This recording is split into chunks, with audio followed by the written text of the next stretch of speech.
रात्र चौथी पुण्यात्मा यशवंत. त्या दिवशी शनिवार होता. एकादशी होती. श्यामने गोष्टी सांगण्यास सुरुवात केली. जरा थांब, बारकू यायचा आहे. कारण तो भाकर न खाताच आला होता. शिवा म्हणाला, तो पण आलाच. ये बारकू ये, माझ्याजवळ बैस. असे म्हणून गोविंदाने बारकूस आपल्याजवळ बसवलं. श्याम सांगू लागला, ते पावसाळ्याचे दिवस होते. कोकणातील पाऊस तो मुसळधार पाऊस ओतत होता. जिकडे तिकडे पाण्याचे लोट खळाळत चालले होते. पावसातून डोक्यावर इरली घेऊन कुडकुडत आम्ही शाळेत गेलो. त्यावेळेस कोकणात छत्र्या फार बोकाळल्या नव्हत्या. इरली फारच सुंदर व साधी असतात. आमचा धाकटा भाऊ जरा आजारी होता, म्हणून तो आमच्या बरोबर शाळेत आला नाही. दादा व मी शाळेत गेलो. आम्ही शाळेत गेलो, परंतु घरी यशवंताचे दुखणे एकाएकी वाढले. तो 2 दिवस नारूबुदाने आजारी होता, परंतु ते दुखणे बरे झाले होते. दुसरे दुखणे उत्पन्न झाले. पहाटे त्याचे पोट दुखण्याचे निमित्त झाले. पोट जास्त दुखू लागले. पोट फुगू लागले. त्याला शौचास होईना व लगबीसही होईना. खेड्यात कुठला डॉक्टर, कुठला एनिमा, घरगुती उपाय चालले होते. आमचा गडी गोविंदा आम्हा शाळेतून बोलवण्यासाठी आला. अण्णा, दादा अशी यशवंता आमची आठवण करीत होता. आम्ही शाळेतून घरी आलो तर कितीतरी गर्दी. गावातील काही वैद्य आले होते. पितांबरभाई, कुशाप्पा आले होते. माझा भाऊ गडबडा लोळत होता. पोट फुगत चाललेल तरी त्याला अतिशय तहान लागली होती. त्याला पाणी देत नव्हते. पाण्याच्या भांड्याकडे तो गडबडा लोळत सुटे. त्याला पुन्हा धरून ठेवीत. त्याचे वय 6 वर्षाचे असेल तेव्हा. आदल्या दिवशीच आई त्याला रागे भरली होती.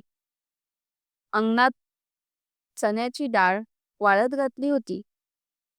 शेळी येऊन डाळ खाऊ लागली तर यशवंताने ती हाकलली. शेळीने तोंड घालून डाळ उडविली होती. ती तो सारखी करीत होता. गोळा करून ठेवीत होता. इतक्यात आजीने पाहिले व ती म्हणाली, डाळ खातोस का रे चोरा? आणि कळू नये म्हणून नीट सारखी करून ठेवतो आहेस वाटते. बराच की रे आहेस. नाही ग आजी, मी नव्हतो खात. उगीच आपलं माझ्यावर आळ. रडकुंडीला येऊन यशवंता म्हणाला. घरात आई सांधेदुखीने त्यावेळेस आजारी होती. तिला चालता येत नसे. ती फार अशक्त झाली होती. खोलीत पडलेले असे. यशवंत आता आईजवळ गेला तो आईही त्याला रागे भरली. डाळ खात होतास का रे? कितीदा सांगितले वस्तूस हात लावू नये म्हणून. आई, मी देवा शपथ नाही ग खाल्ली डाळ. का सारे जण मला बोलता? असे म्हणून यशवंता बाहेर गेला व काळंब्याखाली रडत बसला. आदल्या दिवशीचा तो प्रकार. परंतु आता तर यशवंता मरणाच्या दारी पडला होता. सत्याची परीक्षा मरणाच्या दरबारात होत असते. यशवंता निकाल मागण्यासाठी का देवाकडे निघाला? इतके का त्याच्या मनास ते लागले? यशवंत वाचणार नाही असे वाटले. 9च्या सुमारास तर जास्तच झाले दुखणे. आई, मला घे ना, तो क्षीण आवाजात म्हणाला. माझ्या जवळच आहेस बाळ तू. आई म्हणाली. अशक्त व आजारी आईने मरणोन्मुख यशवंताचे डोके मांडीवर घेतले होते. तिच्या डोळ्यात पाणी आले होते. आई, माझे डोके खाली ठेव ग. तुझी मांडी दुखेल. तुझे सांधे दुखतात. यशवंत खोल आवाजात म्हणाला. आईचे हृदय घहिरवले. नाही हो बाळ दुखत सांधे. मला काही होत नाही. मुलाच्या दुखण्यापुढे आईचे दुखणे टिकत नाही गो. मुलाला बरे करण्यासाठी आईच्या अंगात नसलेली शक्ती येते. माझी मांडी नाही हो दुखत. तुलाच ती माझ्या मांडीची हाडे टोचत असतील, आई म्हणाली. आईकडे शेवटच्या प्रेमळ दृष्टीने बघत तिचा हात हातात घेऊन यशवंत म्हणाला, आई, तू आपली माझ्याजवळ बस, म्हणजे पुरे. तू जवळ असलीस म्हणजे झाले. यशवंतचा एक एक शब्द आईच्या व आम्हा सर्वांच्या हृदयास घरे पाडीत होता. आईला आदल्या दिवशीची आठवण झाली. भरून आले तिचे डोळे, भरून आला ऊर. तिने एकदम त्या मरणोन्मुख बाळाचे चुंबन घेतले. त्या नात होणाऱ्या मुखकमलावर अश्रुसिंचन केले. ते पहा प्रेमळ डोळे यशवंताने उघडले व आईकडे परमभक्तीने व प्रेमाने त्याने पाहिले. त्यानंतर थोडा वेळ गेला व तो आमचा यशवंत राम राम म्हणत आम्हास सोडून गेला.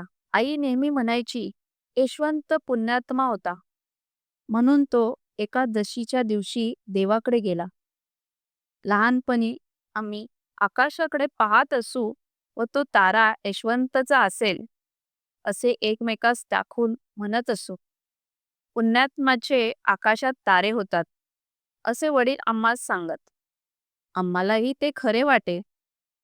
आज यशवंत नाही व आईही नाही, परंतु त्या मरण प्रसंगीचे खरे उभयंताचे प्रेम ते अमर आहे.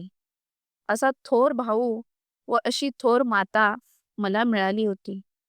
या विचाराने मला धन्यता वाटते. त्याच्या नखांची सर मला नाही.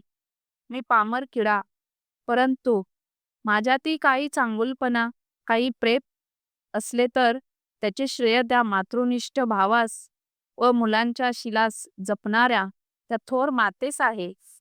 अशी आई व असे भाऊ लाभायला पूर्व सुकृतच लागते. बहुता सुकृतांची जोडी पदरी असावयास हवी. सत्संगती लाभावयास जशी पुण्याई लागते, त्याचप्रमाणे थोर मातापितरे, थोर भावंडे मिळावयासही पुण्याई लागते. परंतु माझी असेल असे मला वाटत नाही. ईश्वराच्या कृपेची ती देणगी होती. स्टोरी आवडल्यास लाईक करा, शेअर करा आणि सबस्क्राईब करा. धन्यवाद.